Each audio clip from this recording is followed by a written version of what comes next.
Today's shiur begins 9 lines from the bottom of Daf Ches Amud Aleph. On the side of the Gemara, you'll notice that we've provided one of our topic headings, the Nosei, where we've written very briefly, Nidu b'chalom. A person dreamt that he was censured, that he was excommunicated. What halachic import does that have? The Gemara opens up with a point that lasts a number of lines. Omar of Yosef, Nidu b'chalom, someone who had dreamt that he was excommunicated, Tzorech asor b'nei odom lahatulo. He requires 10 people to undo that excommunication. In other words, it's viewed quite seriously, even though it was only a dream. Nevertheless, he dreamt it, therefore he needs it to be undone. The Ran, you'll notice 5 lines from the bottom. It could be that through the will of the Almighty, that he was dreamt. In other words, the Almighty sent this dream. The shlichus is a reference to agency. So the dream is the messenger of the Almighty, through which he was excommunicated. Therefore he needs 10 people. The significance of 10 people is that when you have a group of 10 people, so the divine presence is amongst them. So just like he was excommunicated by the Shechina, so to speak, so too the undoing is going to be done by the Shechina. The Gemara continues, after Rav Yosef tells us about the need for 10 people to undo it. Who are the 10 people? For who did Tanu Hilchasa?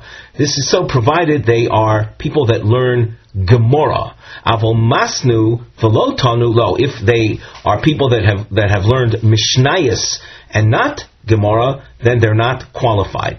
V'i leko de Tanu Hilchasa. If the individual's in a situation that he doesn't have 10 Gemara learned people, afilu masnu v'lo tonu, even then we can allow even people who are merely Mishnayos learners, and even though they're not Gemara learners. V'i leka, and if you're lacking even that, leizu v'leisev aproshas drochim, the person who was censured should then sit at a crossroads. V'yovi shalmo lebei asara, and he should greet with the greeting of shalom to 10 people. Ad mikli le asora de gamri hilchasa. The 10 people isn't an absolute 10 people, but he should greet people as they go by, and at a certain point there will have passed by 10 people who have learned Torah. There's a Ran that you'll see several lines from the bottom, 3 lines from the very end.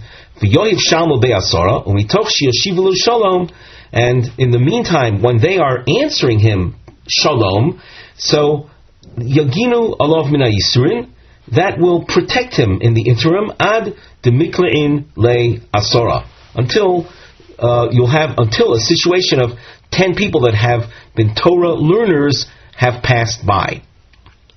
Before we continue, we glance at the side. We have a mivneh, a structural note.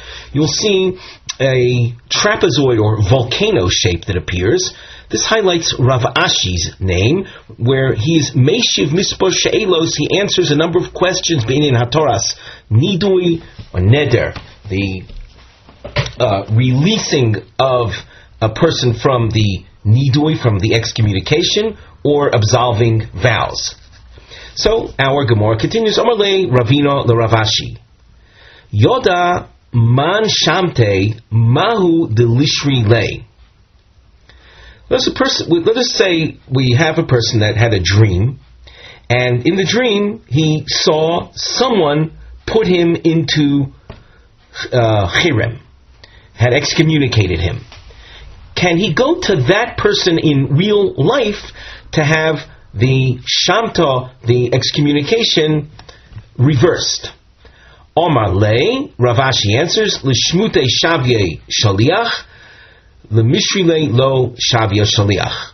Rav Ashi says that to put him into cherem, this individual that you dreamt about was appointed to be the emissary, to be the agent. However, he was not appointed an agent to have it rescinded. Omarle Rav Acha Rav Ashi, Shamte Visharule Bechalme Mai. What about a person who dreamt about his being put into cherem and then released from the cherem, all in the dream? So Rav Ashi answers, Omarle, Kishem Shi'ef Shelabar Belot Heaven, just like it's impossible to have grains without some stubble in it. We continue at the top of Amud Beis. Kach I efsher lechaloim below dvorim betelim. So too, it's impossible to have a dream that doesn't have in it also emptiness, foolishness. So that we're going to assume that the emptiness in a dream, in this particular dream, was represented by the release from the cherem, so that it doesn't help that you dreamt about the release as well. Ravina Havile Nidra Lidvisu. Before we go further in the Gemara, on the side we have a topic heading, Haim Baal Yochel Liyos Shliach Lecharotas Ishto.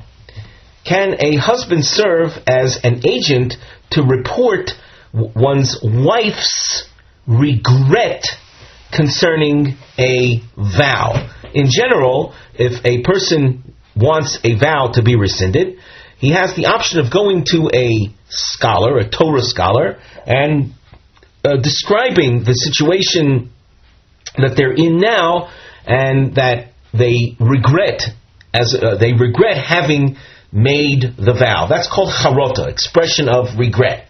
And there are quite a few more details to the issue of how a chacham releases a person from a vow. In the meantime, we'll work with this simple idea that the expression of regret can motivate, we'll say, or enable the chacham then to say, if that be the case, that you regret it, so I free you from your vow.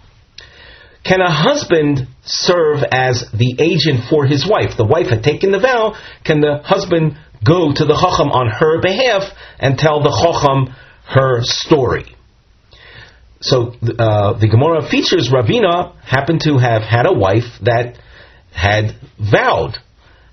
And Ravina, as the husband, he hadn't rescinded the vow on the day that he heard it, which is a right that the husband has, but to rescind wife's vows, but only if it's on the day that he heard it. In this case, he heard it, but didn't rescind it immediately. So now the vow is binding upon his wife.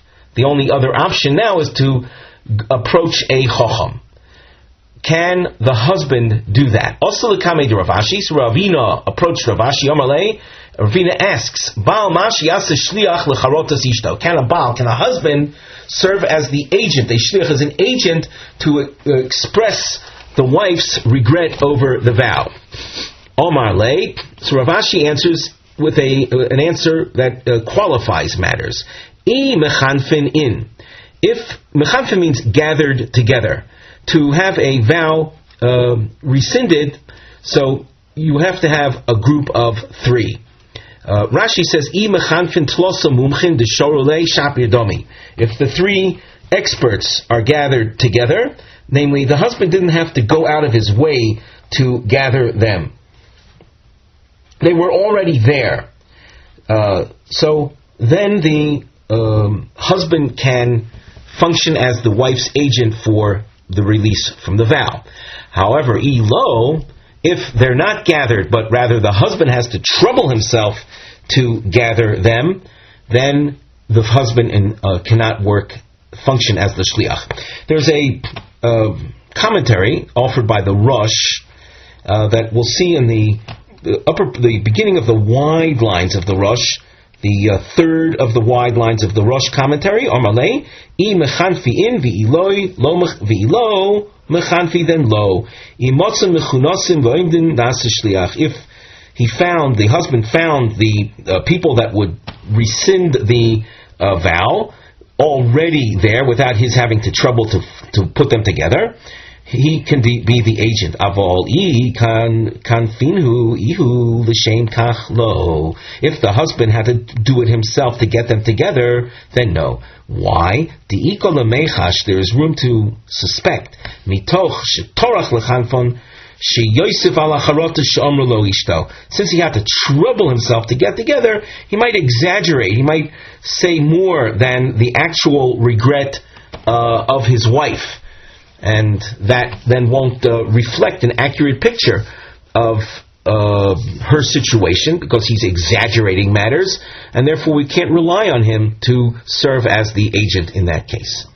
Shma Mino Tlas. From this incident with Ravina and Ravashi, we learn three things. We conclude three things. Number one, Shma Mino Baal Nasa Shliach L'Chorotas Ishto, that a husband can serve as an agent. Ushma Mino Lo Shori Lemishri Nidro Ba'asro Derabe.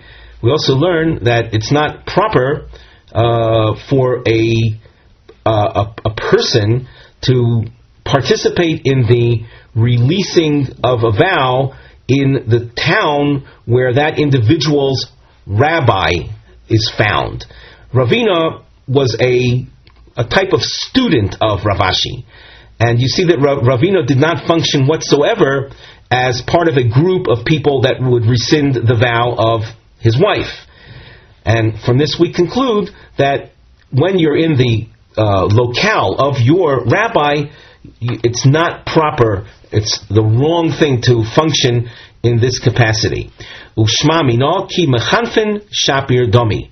And we also learn from here that when the three are already gathered together, then it's okay for the husband to function as the shliach for charotas ishto.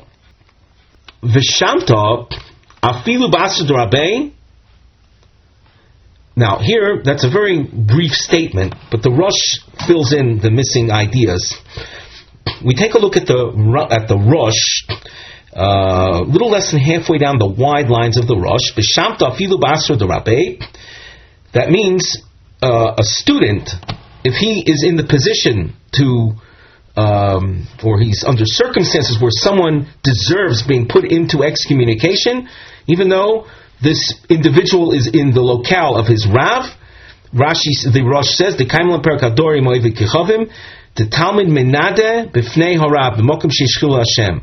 If a person is guilty of desecrating the name of the Almighty, the punishment for that is to be excommunicated, and you are witness to this desecration.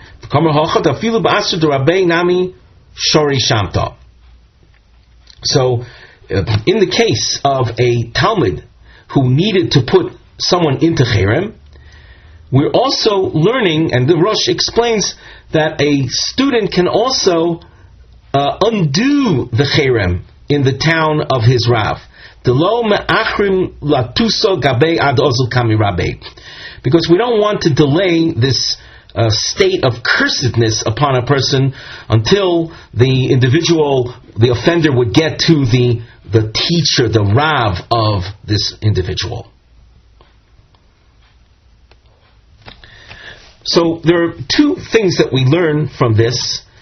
The Gemara had said that Vishamto afilu b'asur d'rabei. According to the Rosh, the result is that if a person needs to be put into excommunication as a result of Chilul Hashem, a person can do that even in the town of his Rav, and when it comes to releasing someone from Shamta, a person can do that even in the town of his own Rav. The Gemara continues, V'yochid mumche shori Shamta. An individual, as opposed to three, an individual, or I should say maybe as opposed to 10. Rashi says, V'yochid mumche shori Shamta deloboy asora kamo lenidui. You don't require 10 for the release from Shamta. Shamta being we'll say a state which is different than the case of Nidui. You can, a Yochid Mumche, an individual that's expert, he can release a person from that state. The Rosh comments, V'yochid mumche shori shamta, pirush im nidu chochom vosik. If an elderly scholar or a known scholar puts someone into cherem, into nidui, v'chayotze bo, yochid mumche kayotze bo lahatiro, v'lo limute neder osa. The point here is that if he was put into cherem by an individual sage of the same caliber can release him from the nidui. And we're not saying here that a yochid mumche can release from nidui to the exclusion of releasing from vows, because that's not so. When it comes to releasing from vows, we know that an individual expert can also release from vows. As the Gemara goes on, you'll notice there are 3 lines of names. Omar Rav Shimon bar Zvid, Omar Rav Yitzchak bar Tavla, Omar Rav Chio Aricha, Debei Ravacha, Omar Rav Ozer, Omar Rav Ozer, Omar Rav Chanina, Omar Rav Mesha, Mishmei Rav Yudah bar Eloi. My dichtiv, we're going to explain a pasuk that says, V'zorcha lochem yirei shemi. The pasuk continues to say, Shemesh tztoko marpei, Elu b'nei Adam shehein yirein lahoitzi shem shamayim levatola. We had mentioned in our previous shiur the severity of uttering the name of the Almighty in vain. So in that context, we're bringing this particular drasha in. The pasuk indicates that the sun will shine forth for those that fear my name. Fearing the name of Hashem includes the wariness of uttering the name of Hashem, certainly in vain. The pasuk continues, Shemesh tzoku marpei, Omar Abaye, Shma mina. From here we learn, Chirga diyoima masi. Chirga dioma is the dust that one notices as the sun shines through windows. If anyone is, I'm sure everyone has at some point or another gazed upon the rays of sunlight as they enter a room through a window, you'll notice particles of dust. So those particles of dust are masi. Masi means mrape.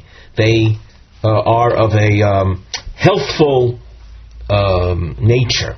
They heal. They have a healing power to them. Upliga to Reb Shimon ben Lakish. What we have just said is, we'll say, is different than Reb Shimon ben Lakish's approach. There's a commentary in the Rosh, at the end of the Rosh commentary, Pligi Reish Lakish, we said that this pasuk of Zorcha Lochem Yirei Shmi is, and it says Shemesh Tzoku Marpei, is a reference to the sun as we in this world are familiar and accustomed to it. Reish Lakish, though, you'll see, has a different approach. Di'ihu Mukila B'chama Delasid. Reish Lakish establishes this pasuk as a reference to the sun at a future time. The Gemara continues. What did Reish Lakish say? The Omar Ein Gehenim L'Olam Haba. Now this phrase in and of itself is pretty shocking. It says there's no purgatory L'Olam Haba. L'Olam Haba in the future. So now the Ran qualifies this. With the Ran, 3 lines from the end, he says, Ein Gehenim L'Osid Lavo, Lav Lachar Misa Koma. We're not talking about after death, when a person dies and his soul departs from his body. Devadi Ki Gehenim L'Rishoyim. There's certainly purgatory for the wicked. Ela L'Osid Lavoi. This drasha is talking about a time period in the distant future. La'achar Tchias Hamesim Komar. After the resurrection of the dead. She'oisim Rishoyim Shu L'Cherpus L'Dorn Oilam. The psukim indicate that at the time of Tchias Hamesim, even the wicked will come back. However, they're going to come back for a future judgment. K'dichtiv b'Daniel, as it says in the book of Daniel, Lo yu nidonim begehenim. At that point, after the resurrection, when a final day of judgment arrives, Gehenim is not going to be the means of their judgment. Ela b'hai dina shakosh yotzicha min artika. What the Almighty will do is to remove the sun from its encasement. Kedei shiu elu mitztarin v'shisrapu bo tzadikim. As we will see shortly in the Gemara, when that happens, when the sun is removed from its encasement, the wicked will suffer from that, and the righteous will be healed from that. The Ran points out that the Gemara in the first parak of Maseches Avodah Zarah proves or indicates that this drasha of Reish Lakish is a reference to that la'asid lavo point in time, and not a reference to after death. So now we turn back to the Gemara. Reish Lakish having said there's no Gehenim la'olam haba, and here the emphasis is on that expression of the olam haba, meaning that time period after Tchias HaMesim. Ela, what happens? HaKadosh Baruch motzi chamim min artika. At that point, the Kodesh Baruch Hu will remove the sun from its encasement. Tzadikim misrapin ba. The righteous will be healed through that. Urishayim nidoinin ba. And the wicked will be judged through that. Shenemar v'zorcho lechem yirei shemi shemesh stoku marpei.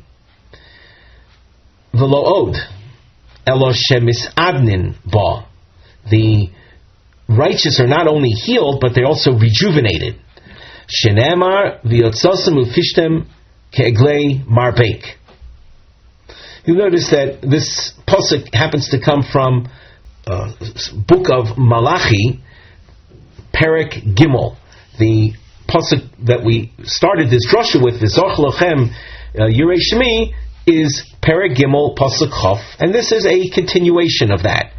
So that the sun will shine forth for the righteous, heal them, and improve them, and they'll be rejuvenated through it. However, the wicked are judged by this. The wicked are subjected to judgment. Shenemar hinei yoim bo boer katanur.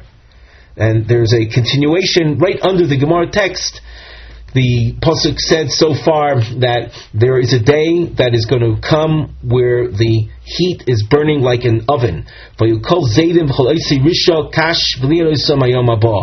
all the wicked and evildoers will be like stubble and burnt very quickly in that at that time.